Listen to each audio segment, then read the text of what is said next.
नमस्कार दर्शक बंधु, आज आम जानिबा सारा जीवन केमती सुखी रहिबा तार 10टी नियम। तेबे चलंतु आज वीडियो स्टार्ट करिबा। लेंबू रस तुलसी रस सम परिमाण मिसाई व्रण रे लगाइले व्रण समस्या दूर होइथाए। किंबा लेंबू रस रे महू मिसाई मुहरे मारिले मुख व्रण दूर होइथाए।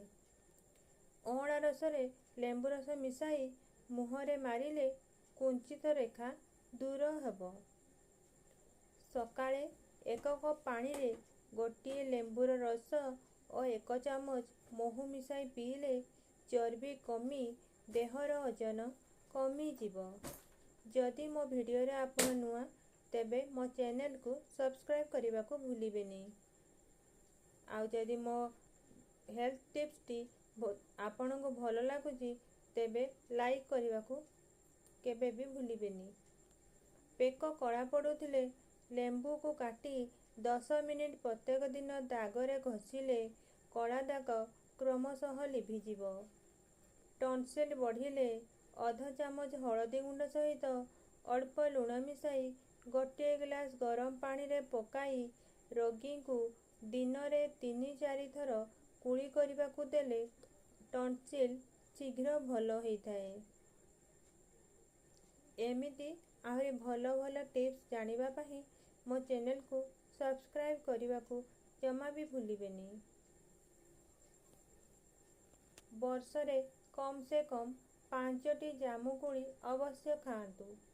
कहीं भोजन कला बेले आमर अजाणतरे केश बा चुटी पेट भीतर को चली जाए, जहाँ पेट भीतर जमा हो रहे बाहर नहीं।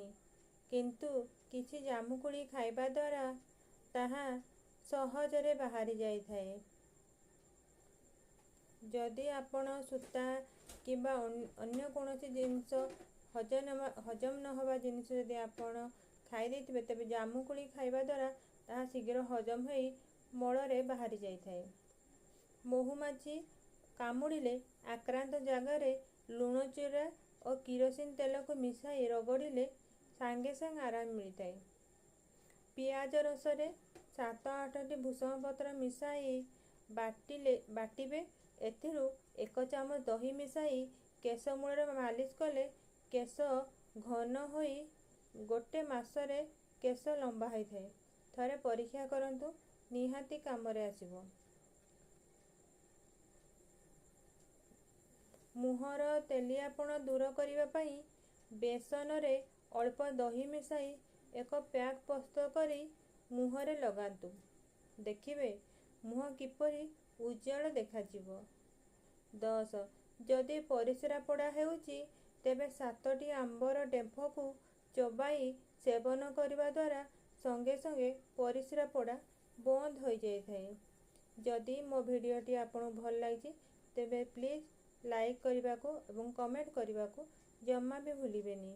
रहिली, नमस्कार।